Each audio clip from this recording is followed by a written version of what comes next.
नमस्कार, जय हिंद, जय छत्तीसगढ़। मैं हूं नजरुल खान, छत्तीसगढ़ छात्र पालक संघ से।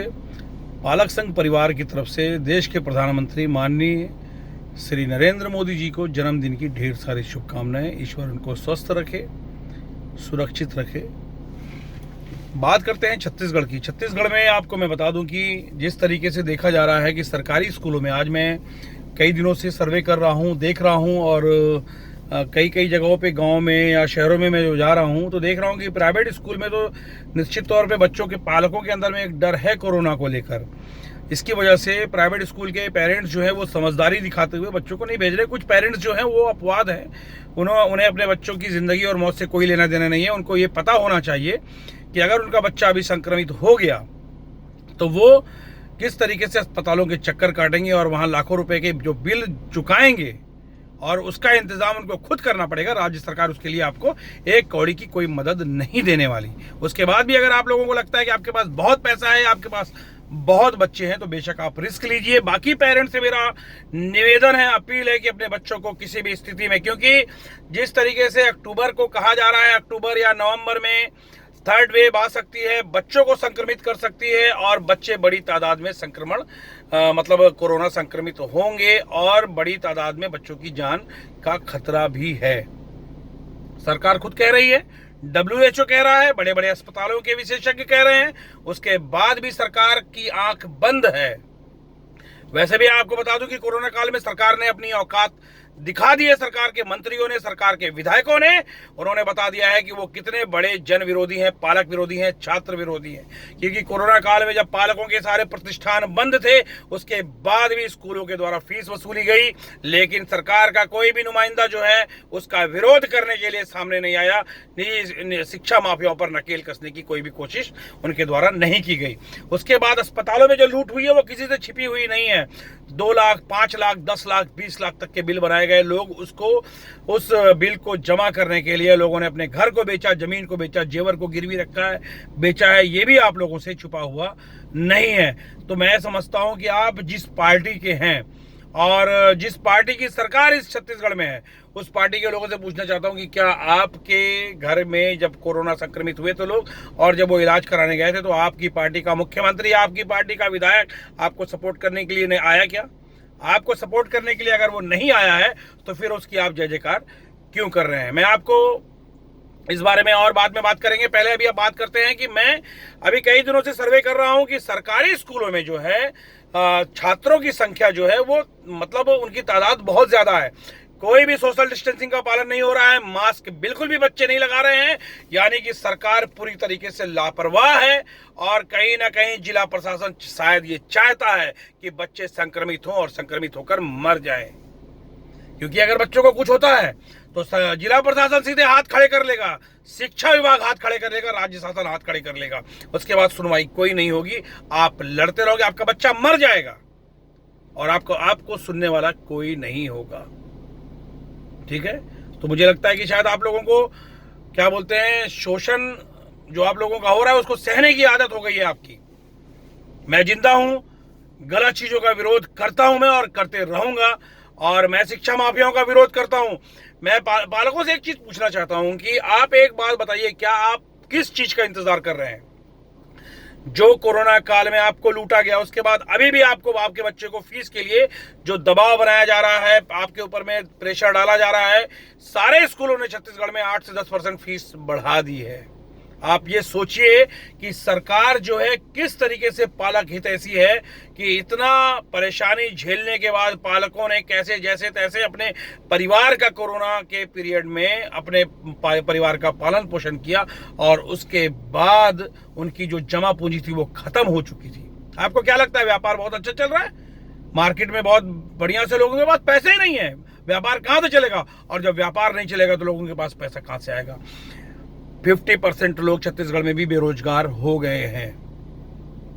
50% लोग छत्तीसगढ़ में बेरोजगार हो गए हैं, और हमारे यहां की छत्तीसगढ़ की सरकार, निकम्मी सरकार, लालची सरकार, जो चाहती है कि छत्तीसगढ़ के बच्चे जो है गोबर बेचे, गोबर भी नहीं, गोबर सरकार बोल सकते हैं इस सरकार को हम। ऐसी घटिया सरकार जो पालकों के विरोधी है, छात्रों की विरोधी है, ये शिक्षा माफियाओं को और चिकित्सा माफियाओं को लगातार फायदा देने के लिए काम कर रही है। सरकारी स्कूलों के बच्चे जो हैं उनकी तो वैसे भी औकात कीड़े मकोड़ों की है, क्योंकि वहां की पढ़ाई इतनी घटिया स्तर की होती है कि कोई विधायक, यहां तक कि कोई पार्षद भी अपने बच्चों को, वो छोड़ दीजिए, सरकार का जो सबसे छोटा कर्मचारी, जो क्या बोलते हैं, जो सरकारी कर्मचारी स्वीपर वगैरह जो होते हैं, 4th ग्रेड के कर्मचारी, वो भी अपने बच्चों को सरकारी स्कूल में नहीं पढ़ाते हैं। सरकारी स्कूल की स्थिति, अब ये बात किया जाए कि सरकारी स्कूल में शिक्षकों की तनख्वाह 80,000, 60,000, 1 लाख तक की है, उसके बाद भी पढ़ाई इतनी घटिया क्यों है? तो इसमें शिक्षकों का दोष नहीं है, क्योंकि सरकार तो छांट कर, चयन करके, दुनिया भर के परीक्षा को लेकर के, एग्जाम लेकर के उनका चयन करती है। फिर वो शिक्षक जो हैं वो मतलब उच्च गुणवत्ता वाले कैसे नहीं हो सकते? वो अगर नहीं है तो कैसे नहीं है? उनके अंदर क्वालिटी नहीं है तो कैसे नहीं है? क्योंकि सरकार तो बहुत छानबीन के, छांट के ले रही है। रिश्वतखोरी करके सरकार ने उनको भर्ती किया है। तो अगर शिक्षक अच्छे हैं तो या तो शिक्षकों को पढ़ाने का मौका नहीं दिया जा रहा। आप शिक्षकों से क्या बोलते हैं, पोलियो की दवा पिलवाते हो, आप शिक्षकों से सर्वे करवाते हो, आप शिक्षकों से इलेक्शन ड्यूटी करवाते हो। आपने शिक्षकों को शिक्षक कम 4th ग्रेड का कर्मचारी घोषित कर दिया है। आप उनसे शिक्षा का काम कम ले रहे हैं और उनसे फालतू की चीजें ज्यादा करवा रहे हैं, जिससे वो थक जाते हैं। इंसान है वो। आप और कई लोग ये कहते दिखते हैं कि सरकारी शिक्षकों की जो तनख्वाह होती है वो तो बड़े मजे की नौकरी करते हैं। मेरे कई फ्रेंड हैं, सरकारी शिक्षक हैं, मैं फील करता हूं कि वो कितना मानसिक प्रताड़ना में रहते हैं। उनको उनका प्रिंसिपल प्रताड़ित करता है, शिक्षा विभाग में बैठा हुआ एक छोटा सा बाबू प्रताड़ित करता है उनको। मतलब उनको कभी भी बधुआ मजदूर की तरह उनसे काम लिया जाता है। उनसे शिक्षा का काम लिया जाए तो निश्चित तौर पे सरकारी स्कूलों की शिक्षा बहुत बेहतर हो जाएगी, लेकिन सरकार जो है जानबूझ के सरकारी स्कूलों की शिक्षा को घटिया स्तर का बना के रखी हुई है ताकि प्राइवेट स्कूलों को फायदा हो। तो मैं बता रहा था कि सरकारी स्कूल में जो पढ़ने वाले बच्चे हैं उनकी स्थिति क्या है, वो कीड़े मकोड़ों की तरह है। तभी तो सारे बच्चों को जबरदस्ती प्रेशर डाल के स्कूल बुलवाया जा रहा है। अगर वो बच्चे कोरोना काल में संक्रमित होते हैं, मर जाते हैं, तो किसी को कोई भी नुकसान नहीं होने वाला है। सरकार अपनी जगह रहेगी, जिला प्रशासन अपनी जगह, शिक्षा विभाग अपनी जगह मौज करेगा। लेकिन ऐसे लोगों को फांसी पर लटका देना चाहिए जो इस तरीके से गैर जिम्मेदाराना काम कर रहे हैं। एक भी बच्चा अगर आहत होता है, मरता है, तो मैं समझता हूं कि उसके माँ बाप को चाहिए कि जो अधिकारी उसके लिए जिम्मेदार होगा वो घुस कर उसका गला दबाकर उसको मार डाले।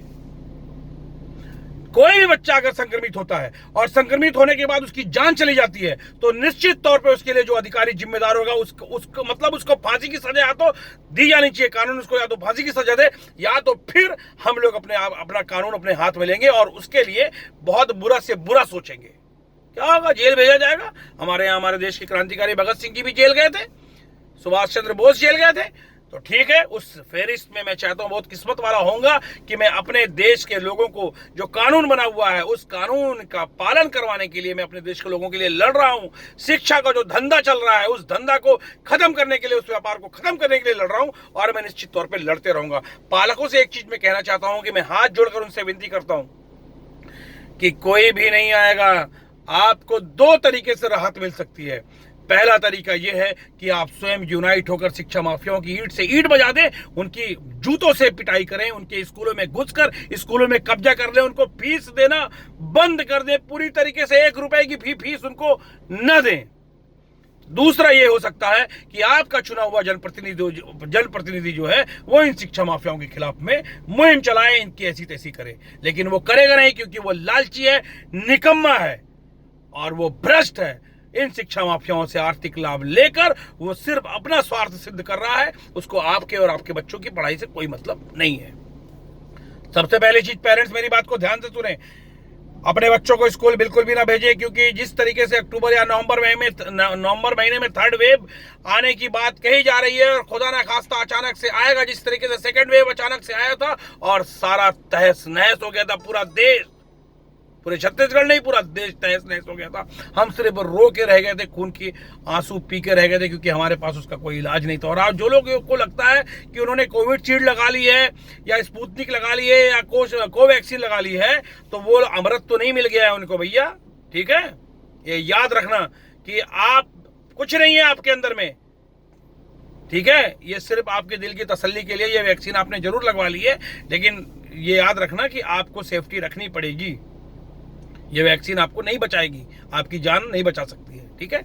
और दूसरी चीज, पालकों से अपील करता हूँ, यूनाइट हो जाएं और नहीं तो शिक्षा फ्री की इस मुहिम में पालक संघ का साथ दें।